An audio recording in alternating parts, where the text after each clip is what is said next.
महाराष्ट्रात लवकरच उष्णतेची लाट बऱ्याच ठिकाणी पाहायला मिळेल. त्यासोबत आता वळीव पाऊस सक्रिय आहे, काही ठिकाणी गारपीट होते. हा पाऊस 1-2 दिवसानंतर कमी होईल. आज जर आपण पाहिलं 23 तारखेला तापमान, तर जळगावमध्ये 42.8, जेऊर 40.5, कोल्हापूर 37.4, महाबळेश्वर 33.1, मालेगाव 42.8, नाशिक 39.9, पुणे 40.2, लोहगाव विमानतळामध्ये 41, त्यानंतर इकडे सांगली 39, सातारा 38.7, त्यानंतर सोलापूर 42°C आणि हे तापमान आता सरासरीच्या तुलनेत वाढलेलं दिसतंय.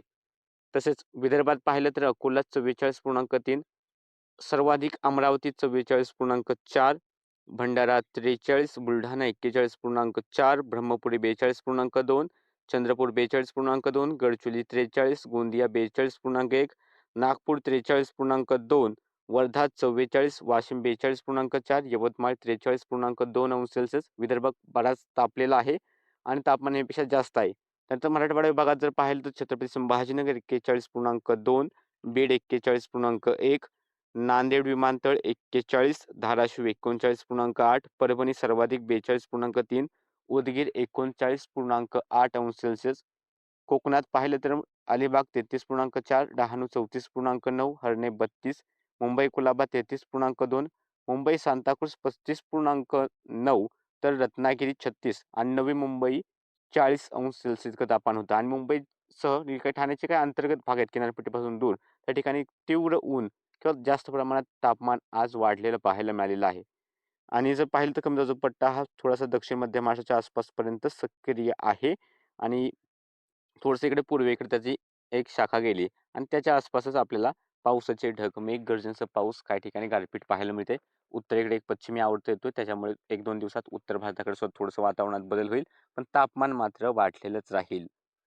आणि जर आपण पाहिलं की साधारणतः 5:45च्या आसपास ती सॅटेलाईट इमेज आहे. यामध्ये नाशिकच्या दक्षिण भागात, मग तो सिन्नरच्या पश्चिमेकडील भाग असेल, इगतपुरीचा पूर्वेकडील भाग किंवा नाशिकच्या दक्षिणेकडील काही तालुक्यात नाशिक तालुक्याचा दक्षिणेकडील काय थोडासा भाग आहे. या ठिकाणी थोडासा एक गर्जनेचा ढग होता, पण तो आता जवळपास विरून गेलेला आहे. त्यानंतर पुण्याच्याही काही भागांमध्ये, मावळच्या काही भागांमध्ये पावसाचे थोडेसे ढग आहेत. भोरच्या पश्चिमेकडे घाटाच्या आसपास थोडेसे पावसाचे ढग आहेत. त्याला लागून असलेल्या महाडेकडे पावसाचे ढग होते. खेड, चिपळूण हा रत्नागिरीचा भाग आहे. या ठिकाणी चांगला पावसाचा ढग होता. त्यानंतर महाबळेश्वर, जावळी, मेढा हा जो काही भाग आहे साताऱ्याच्या, या ठिकाणी पावसाचे ढग दाटलेत. कोल्हापूर, बेळगावकडे पाऊस झाला शहराच्या आसपासच्या भागांमध्ये, शहरामध्ये झाला आणि तो आता ढग इकडे कोल्हापूरच्या आजरा, चंदगडच्या आसपास आलेला आहे आणि हेच ढग अजून पश्चिमेकडे सरकत सावंतवाडी, कुडाळ या भागांमध्ये, दौंडा मार्ग हा जो काही भाग आहे, या ठिकाणी पाऊस येण्याची शक्यता आहे. तर करमाळ्याच्या आसपास छोटासा पावसाचा ढग होता. आता थोडंसं इकडे परांड्याच्या आसपास थोडासा ढग होता. श्रीगोंद्याच्या आसपास थोडासा गडगाट होता. शिरूरच्या आसपास आणि त्याला लागून असलेला मग पाडणेचा भाग, या ठिकाणी छोटासा गडगाटी पावसाचा ढग होता. नांदेड, लातूरच्या दक्षिण भागांमध्ये सुद्धा गडगाटी पावसाचे ढग आहेत. बिदर, गुलबर्गाकडे पावसाचे ढग हे थोड्याफार प्रमाणात दिसत आहेत आणि याच्या आसपासच जे काही सांगितले आता भाग, त्याच्या आसपासच पावसाचे ढग राहतील. इकडे दापोलीकडे वादळी वारे, मंडणगड वादळी वारे वाहतील. थोडासा पावसाच्या सरी बरसण्याची शक्यता आहे.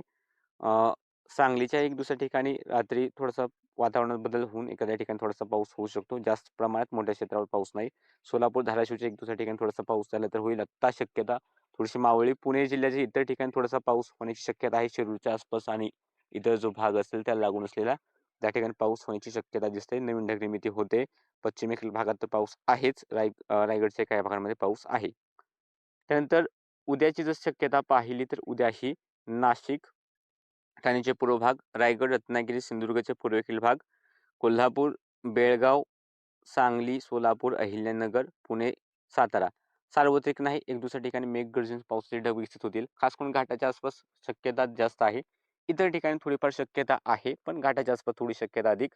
त्यानंतर लातूर, धाराशिव, नांदेड, बीड, छत्रपती संभाजीनगर, धुळे हा भाग आहे आणि इकडे रायगड, रत्नागिरी, सिंधुदुर्गचे इतर भाग, पूर्वेकडचे ढग पश्चिमेकडे, त्या ठिकाणी पाऊस होईल आणि इकडे धुळे, छत्रपती संभाजीनगर, जालना, बीड चा भाग आहे. नांदेड, लातूर, धाराशिव स्थानिक ढग निर्मिती झाली तरच थोडाफार पाऊस होण्याची शक्यता राहील, नाहीतर मोठ्या क्षेत्रावरती पाऊस होण्याचा अंदाज नाहीये. कर्नाटकच्या सीमावर्ती भाग आहेत, या ठिकाणी सुद्धा उत्तर कर्नाटकच्या भागामध्ये पाऊस होईल. राज्याच्या इतर ठिकाणी पाऊस नाही. मात्र विदर्भ खूप तापणार आहे. तापमान 44-45° पर्यंत पोहोचणार आहे. तर त्या लागून असलेला जो मराठवाड्याचा भाग आहे, जळगावचा भाग आहे, उद्यासाठी सांगतो हे. आपण हवामान विभागाचं मॉडेल सुद्धा पाहूया. साधारणतः 41 ते 43-44 पर्यंत तापमान पोहोचू शकते. मध्य महाराष्ट्राचे पूर्वेकडील भाग असतील, या ठिकाणी सुद्धा तापमान 41 ते 43 अंश सेल्सिअसच्या आसपासच राहील. याच भागातील थोडेसे हे जे काही भाग आहेत, हे सातारा, सांगली, पुणे, नाशिक हे शहराचा जो भाग आहे, मध्यापासून पश्चिमेकडे या ठिकाणी तापमान साधारणतः 38 ते 40 अंश सेल्सिअस पर्यंत जाण्याची शक्यता आहे, किंवा 41 ठिकाणी एखाद्या ठिकाणी 41 पर्यंत सुद्धा जाऊ शकतं, पण 38 ते 40 जास्त शक्यता आहे. आणि ठाणे, पालघर, रायगडच्या किनारपट्टीपासून दूर असलेले भाग आहेत, तापमान 42 ते 44 अंश सेल्सिअस पर्यंत जाण्याची शक्यता दिसते. रत्नागिरी, सिंधुदुर्गच्या अंतर्गत भागांमध्ये हे तापमान साधारणतः 40 अंश सेल्सिअसच्या आसपास आहे. मुंबईच्या किनारपट्टीच्या भागांमध्ये तापमान हे 36 अंश सेल्सिअसच्या आसपास जाण्याची शक्यता आहे. रत्नागिरी, सिंधुदुर्गच्या किनारपट्टीच्या भागांमध्ये तापमान 35-36 अंश सेल्सिअसच्या आसपास जाण्याचे अंदाज आहे. आणि तिथून पुढे जर आपण पाहिलं तर शनिवारी आणि रविवारी विदर्भातील तापमान, खास करून बुलढाणा उत्तरेकडील भाग, अकोला, अमरावतीचे काय दक्षिणेकडील मध्यवर्ती भाग असतील, यवतमाळचे थोडेसे काय भाग असतील, वाशिमचे भाग असतील, नागपूर, भंडारा, गडचिरोलीचा काय भाग आहे, गोंदियाचा थोडासा भाग आहे. या ठिकाणी तापमान हे 45 अंश सेल्सिअस किंवा एखाद्या ठिकाणी 46 पर्यंत सुद्धा जाण्याची शक्यता आहे. म्हणजे उष्णतेची लाट या ठिकाणी आपल्याला पाहायला मिळणारच आहे.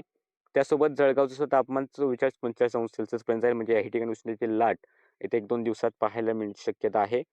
तसेच परभणी, हिंगोली, नांदेडचा, जालन्याचा काय भाग आहे, या ठिकाणचं तापमान साधारणतः 44 अंश सेल्सिअस पर्यंत जाईल. बीड, छत्रपती संभाजीनगर 42-43 अंश सेल्सिअस पर्यंत तापमान जाऊ शकतं. पुणे शहराकडे सुद्धा शनिवारी 40 आणि रविवारच्या आसपास 41 पर्यंत तापमान जाण्याची शक्यता आहे. मालेगाव असेल, तापमान 43-44 पर्यंत जाण्याची शक्यता दिसते.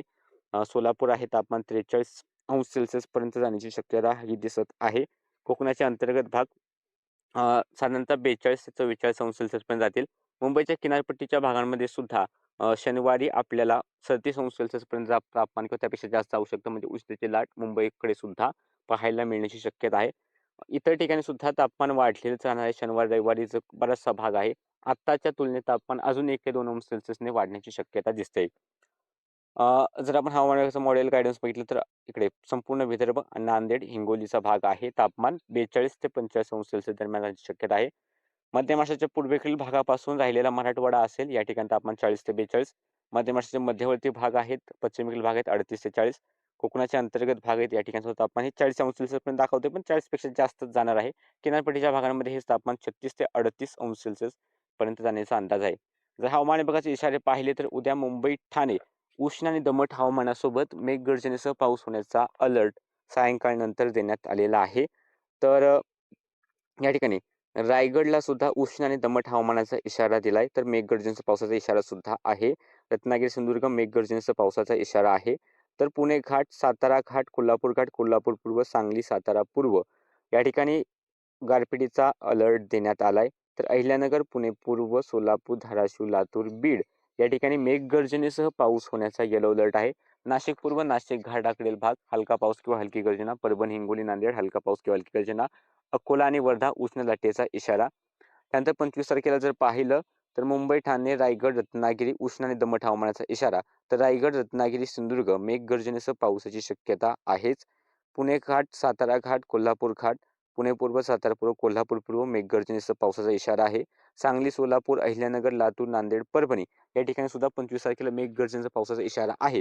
मात्र आपल्याला असं दिसतंय की आता बरेचसे मॉडेल 25 तारखेपासून राज्यातील पाऊस कमी होताना दाखवत आहेत. झाला तर घाटाच्या आसपासच पाऊस दाखवत आहेत. त्यामुळे जास्त भिण्यासारखी सध्या तरी स्थिती नाही. जर हवामान विभागाच्या अंदाजानुसार जर काही बदल झाला तर आपण नक्कीच कळवू. नाशिक घाट मात्र नाशिक पूर्व, धुळे, छत्रपती संभाजीनगर, जालना, बीड, धाराशिव आणि हिंगोली हलका पाऊस किंवा हलकी गर्जना. अकोला, अमरावती, वर्धा उष्ण लाटेचा इशारा. त्यानंतर 26 तारखेला अकोला, अमरावती, वर्धा, नागपूर, चंद्रपूर उष्ण लाटेचा इशारा. तर पुणे पूर्व, सातारा पूर्व, सांगली, सोलापूर, कोल्हापूर पूर्व, सातारा घाट, कोल्हापूर घाट हलका पाऊस किंवा हलकी गर्जना. त्यानंतर अमरावती, वर्धा, चंद्रपूरकडे उष्णतेची लाटेची शक्यता. जरी राज्यात तापमान उष्णतेच्या लाटेच्या आसपास जरी काही ठिकाणी पोहोचलं नाही, तरी उष्णतेच्या लाट सदृश स्थिती आहे. कारण बऱ्याच ठिकाणी तापमान हे सरासरीच्या तुलनेत 2 ते 3 तर काही ठिकाणी 4 अंश सेल्सिअसने सुद्धा अधिक राहण्याची शक्यता पुढील काळामध्ये दिसत आहे. सध्याच्या अपडेटमध्ये इतकंच. फेसबुक पेजवर पाहत असाल तर पेजला फॉलो करा. यूट्यूब चॅनलवर पाहत असाल तर चॅनलला सबस्क्राईब करून ठेवा.